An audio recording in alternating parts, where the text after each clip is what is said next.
فيديو جديد من سلسلة المنظفات اللي أنا بعشقها. الفيديوهات دي بجد تحفة تحفة تحفة، يعني فيديوهات موفرة جدا جدا لمصروف البيت، ومنها كمان يعني هتنبهروا من النتيجة اللي انتوا هتطلعوها. يعني هتطلعوا برسيل بنفس النتيجة بالظبط بالظبط لو اشتريتوا برسيل جل من بره، اريال جل، تاي جل، يعني كل ده هيديكوا نفس القوام والريحة واللمعان واللزوجة وكل حاجة. هقول لكم كل حاجة في الفيديو الجميل ده، بس لو أول مرة بتشوفوني أنا اسمي مريم ودي قناتي. لايك وشير للفيديو ده وكومنت حلو لما تجربوا الوصفة دي وتعجبكم. أول حاجة هقول لكم المكونات كلها اللي أنا استخدمتها، وبرضو هتلاقوها مكتوبة في صندوق الوصفة كالعادة. 500 جرام من سلفونيك، 300 جرام ملح طعام، 250 جرام تكسابون، 50 جرام تايلوز، 40 جرام كربوناتو، 40 جرام ملح ليمون، 90 جرام من البوتاس وعليهم 90 جرام مية، 50 جرام مانع رغوة أو أنتي فوم، 50 جرام مزيل شحوم، لون أزرق، وريحة زيت. تقريبا استخدمت 100 جرام. أول خطوة معايا حطيت البوتاس على المية، ويفضل يعني تكون مية ساقعة كده من التلاجة، عشان أول ما أحط البوتاس على المية فالمية هتسخن جدا، وانا ما ينفعش استخدمها وهي سخنه كده. فاول خطوه معايا قلبت البوتاص على الميه، قلبتهم كويس، فضلت اقلب فيه لحد ما اتاكدت ان كله داب، وهسيبها بقى كده على جنب تبرد، وهقول لكم ايه الخطوه اللي بعدها. تاني خطوه معايا هجيب كيس ملح الطعام. الملح ده كان تقريبا الكيس كان 300 جرام، فهحط الكيس، فضيته في طبق كده على جنب، وحطيت حبه كده تانيين، يعني عشان الكيس الملح ده ما كانش 300 جرام، لما وزنته ما كانش 300 جرام بالظبط، فزودت حبة ملح كده عشان اكملهم 300 جرام. وعليهم على طول التكسابون كان 250 جرام، يعني ربع كيلو. نزلته على ملح الطعام وهقلبهم كويس جدا. المكونات دي انا مشترياها كده بالظبط بالوزن بالظبط. لو مشتريين كمية اكبر فانتوا هتستخدموا الميزان عشان توزنوا الكميات دي مظبوطة. بس لو هتشتروا كده يعني من بتاع المنظفات، او هقول لكم بالظبط العنوان هسيبه لكم من في صندوق الوصف. لو هتشتروا كده بالكميات دي بالظبط، هتشتروا بالظبط علشان تفضوها، يعني تبقى المقادير مظبوطه معاكم، متحتاجوش ان انتوا تستخدموا الميزان ولا توزنوا ولا اي حاجه. قلبت الملح مع التكسبون، طبعا اداني القوام التقيل ده اللي هو ما بيتقلبش اصلا. وبعد كده حطيت الازازه دي. ازازه الميه دي معايا هي اللي استخدمها في الفيديو كله، حجمها تقريبا لتر ونص. فحطيت بقى لتر ونص ميه على التكسبون اللي انا قلبته مع الملح، وابتديت ان انا اقلب كويس جدا. بصوا مبدئيا كده كل الفيديو معتمد النهارده بنسبه كبيره جدا على التقليب، يعني كل خطوه محتاجه ان انا اديها حقها كويس جدا في التقليب، ما تستعجلوش على حاجه. حطيت بقى تقريبا 10 لتر او 12 لتر في الطبق الكبير ده، وحطيت اول حاجة ملح الليمون اللي هو 40 جرام، حطيته وقلبته كويس جدا، دوبته كويس جدا. بعد كده على طول هنزل ب40 جرام من الكربوناتو على المية دي اللي فيها ملح الليمون. بص اول ما بحطها ده اللي بيحصل مع الكربوناتو وملح الليمون. اقلبها برضو كويس جدا، اتاكد ان هي دابت. وبعد كده الخطوه اللي بعد كده هنزل بالتايلوز. التايلوز بقى فيه تكنيك معين، ان انا لو نزلت بيه مره واحده هيبتدي ان هو يكلكع معايا ومش هيدوب وكله هيبوظ يعني. فادي التايلوز اهو. التايلوز كان 50 جرام، فهبتدي ان انا انزل بيه حبه حبه كده، وانا بقلب هنزل بيه حبه حبه لحد ما اخلص الكميه بتاعتي. قلب قلب قلب قلب عشان اتاكد ان هو بيدوب معايا، مش هنزل كله مره واحده يعني خالص. بصوا زي ما انتم شايفينه كده. وانا بقلب الخليط بيبتدي ان هو يتقل معايا واحده واحده، الخليط بيبتدي ان هو يتقل معايا. وهنا طبعا المفروض ان انا اتاكد ان الصودا بتاعتي بردت، او اللي هو البوتاص اللي احنا حطيناه على الميه ان هو برد بنسبه كبيره يعني. وبعدين هبدأ ان انا انزل بيه كده برضو حبة حبة على الخليط بتاع المية ده. قوامه هيتغير خالص، ويبتدي يتقل. هسيبه بقى تقريبا نص ساعة كده ولا حاجة يتقل براحته ويبقى عامل زي الجل كده. وبعد كده هرجع له تاني احط عليه السلفونيك. ده قد ايه سلفونيك؟ 500 جرام من السلفونيك. وابتدي ان انا اقلب فيهم كويس جدا. بص قوامه تقيل تقيل يعني. هو تقيل كمان على المضرب السلك. انا مش قادرة اقلب فيه، بس لازم ادي حقه كويس جدا في التقليب.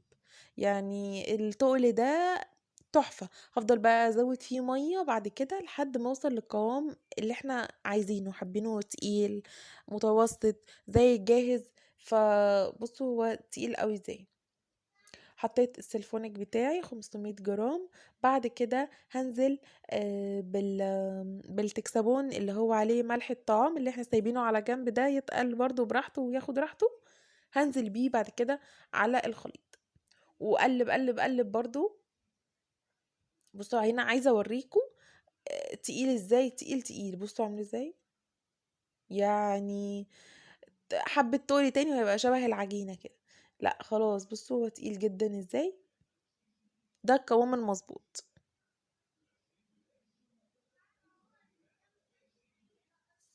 بعد كده هجيب بقى ايه ميه. ادي لتر ونص كمان. بصوا انا المره دي ما عدتش قوي في الفيديو، بس بعد كده الجيركن اللي انا حطيته فيه انا عارفه ده بياخد قد ايه. تقريبا بياخد 25 لتر. فتقريبا عمل لي 25 لتر تقريبا، يعني ممكن يكون ازيد. هبتدي بقى ان انا ازود ميه على حسب ما اوصل للقوام اللي انا عايزاه. بس حاولوا ان انتوا تسيبوه تقيل علشان اي مكون ممكن تحطوه. ممكن في مكونات اوقات لو حطيتوها بتكنيك غلط ممكن تأثر على القوام شوية، فممكن يخف معاكو سيكا. يعني مش هيخف خالص، لا ممكن يخف سيكا. بس لو مشيتوا على الخطوات دي بالظبط مفيش اي حاجة هتحصل. بعد كده بقى حطيت مزيل الشحوم اللي هو 50 جرام. حطيته في حبة مية وقلبته كويس، وبعد كده ضفته على الصابون بتاعي. اي مكون بعد كده هضيفه سواء بقى ريحة الزيت، مزيل الشحوم، الانتي فوم اللي هو مناع الرغوة، اللون، اي حاجة هدوبها في مية الاول وبعد كده هحطها. اضمن مليون في المية ان هي مش هتكلكع في الخليط، وهتدوب وهتتوزع كويس. لان اصلا الخليط تقيل قوي، فمحتاج ان كل حاجة تبقى مظبوطة فيه ومتقلبة كويس وتتوزع مظبوط.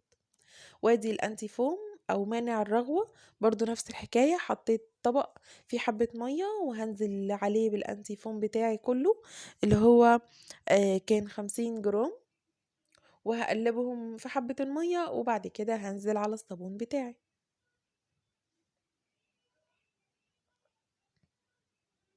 اهو. وهقلب برضو تاني. هو مازال الخليط تقيل جدا، يعني انا لسه هزود مية تاني، ولسه كل ما بسيبه بيتقل، كل ما اسيبه بيتقل. بصوا المية ايه، عمالة ازود ازود ازود. هو لسه تقيل جدا وتقيل كمان على المضرب وانا بقلبه. المهم ان انتوا تفضلوا بقى تزودوا ميه لحسب ايه السمك اللي انتوا عايزينه او القوام اللي انتوا عايزينه. هنا معايا الالوان. انا استخدمت اللون الازرق، انا بحب اللون الازرق علشان يطلع زي الجاهز بالظبط. فاستخدمت اللون الازرق. الالوان دي برضو بجيبها من بتاع المنظفات، نفس المحل اللي بيبيع الخامات دي هيديكي الالوان بتاعت المنظفات. آمم، ممكن تستخدمي اللون اللي انتِ حاباه. ممكن تستخدمي كمان ألوان سايلة، ألوان بودر. فده لون بودرة أو بودر. حطيت منه معلقة صغيرة كده مليانة على نص كوباية مية وقلبتهم، وبعد كده ضفتهم على البرسيل بتاعي. اداني اللون اللي انتوا شايفينه ده. يعني ما تكتروش قوي لون، هو بس انا عايزه اوصل للدرجه بتاعه البرسيل اللي احنا بنشتريه مش اكتر. وبس. وافضل بقى اقلب فيه تاني واسيبه بقى براحته. هو دلوقتي مليان رغاوي ومش صافي خالص، يعني مش صافي خالص خالص. فكل ما هسيبه هبتدي ان هو الرغاوي دي هتبتدي ان هي تقل خالص، ويبتدي يبقى صافي معايا، ومفهوش كمية الصابون دي ولا فيه الرغاوي اللي على الوش دي والفوم ده. لا، هيبقى صافي وهيبقى حلو. هنا خلاص ضفت كل المكونات. معايا بقى دفتر البي اتش اللطيف بتاعي، هقيس البي اتش عشان اتاكد ان انا وصلت للبي اتش المظبوط اللي هو مش هيأثر على الغسالة. بصوا اهو 8 كده مظبوط، كده 8 مظبوط. عشان اتاكد ان هو مش هيأثر على الغسيل، مش هيأثر على الغسالة، يبقى البي اتش بتاعه لازم يكون مظبوط على 8. الدفتر ده منين؟ برضو الدفتر ده برضو من نفس المكان اللي انتوا هتشتروا منه الخامات. والدفتر ده مش غالي خالص خالص، وبيقعد فترة طويلة جدا، يعني طول ما انتوا بتعملوا هتلاقوه لسه شغال معاكم. فبقطع منه حتة صغيرة كده من الورقة، وبقيس زي ما انتوا شفتوا كده الدرجات مكتوبة، وبقيس الدرجة بتاعتي طلعت كام، والمفروض تكون متوافقة مع الدفتر. يعني كل حاجة وليها الدرجة بتاعتها المناسبة ليها. البرسيل ده المفروض يكون 8. بصوا شفتوا القوام بتاعه كان عامل ازاي؟ كل ما ده بقى كل ما بسيبه بصوا بيبتدي ان هو يبقى صافي اكتر، بيبقى صافي اكتر، ويبان بقى التقل والقوام المظبوط، يعني تحفة. بصوا عامل ازاي؟ شايفين تقيل ازاي بينزل في الطبق؟ يعني يعني مش عارفة اوصف بجد. انتوا لازم لازم لازم تجربوه. آه القوام بتاعه انتوا تتحكموا فيه، ولكن الريحة والمستوى النظافة اللي انتوا هتوصلوا لها في الغسيل لا تعليق عليها، زي الجاهز بالظبط. يعني مش هتحسوا ان هو في تأثير، في فرق، في اي حاجة. لا، دي كلها مواد هي دي المستخدمة في البرسيل. وحبيت ان انا اقدمه واعمله على طول، علشان زي ما وفرت في بيتي، وزي ما بقيت بستخدم ده على طول ما بشتريش مسحوق، انتوا كمان لازم تعملوه في البيت، وهتدعولي بجد بعد الفيديو ده. انا بس معجبة زيادة عن اللزوم باللزوجة بتاعته، وان هو بقى صافي كده وتحفة، وقوامه تقيل وجميل جدا. فكل شوية عايزة اثبت لكم قد ايه هيطلع معاكم ناجح من اول مرة. بس امشوا بالظبط بالظبط على الخطوات، وهو يطلع معاكم ناجح بإذن الله. بعد كده بقى ادي الريحة بتاعتي. بصوا انا سبته خالص، يعني تقريبا ده كان تاني يوم سايباه كده في المطبخ. تاني يوم بقى لما خلاص حسيت ان هو خلاص بقى صافي، ونسبة الرغاوي الجامدة قوي اللي جوه دي جوه الصابون راحت، فحطيت عليه بقى ايه الريحة الزيت بتاعتي. ادي الريحة الزيت برضو دوبتها في كوباية مية، ونزلت بيها على البرسيل بتاعي. البرسيل بتاع بصوا اول ما اقلبها هتعمل ازاي. بس عادي يعني ده مش هتبوظه ولا حاجة، هي بس هتتقلب كويس جدا وخلاص. الريحة بتاعت برسيل جل، دي ريحة برسيل جل. ممكن تحطوا اي ريحة تانية انتوا حابينها، حابين ريحة ليمون، حابين ريحة دوني. يعني بصوا وانتوا بتشتروا شوفوا الريحة اللي انتوا حابينها وتقدروا تستخدموها. وبس كده. وبعد كده تحطوه بقى في الازاز بتاعتكم. انا حطيته في جركن كده كبير بيساع تقريبا 25 لتر. بس بعد الريحة عبوه على طول وشيلوه، مش هيتساب بره تاني. احنا سيبناه قبل ما نحط الريحة، سبته ليلة تقريبا كاملة يصفى براحته يبقى حلو.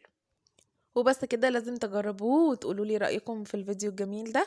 ولو وصلتوا لحد دلوقتي اعملوا لي لايك للفيديو الجميل ده، وسبسكرايب للقناة لو لسه ما عملتوش سبسكرايب، وتفعلوا الجرس عشان يوصل لكم اشعار بكل وصفة جديدة بنزلها. واشوفكم بقى في فيديوهات تانية كتير جدا.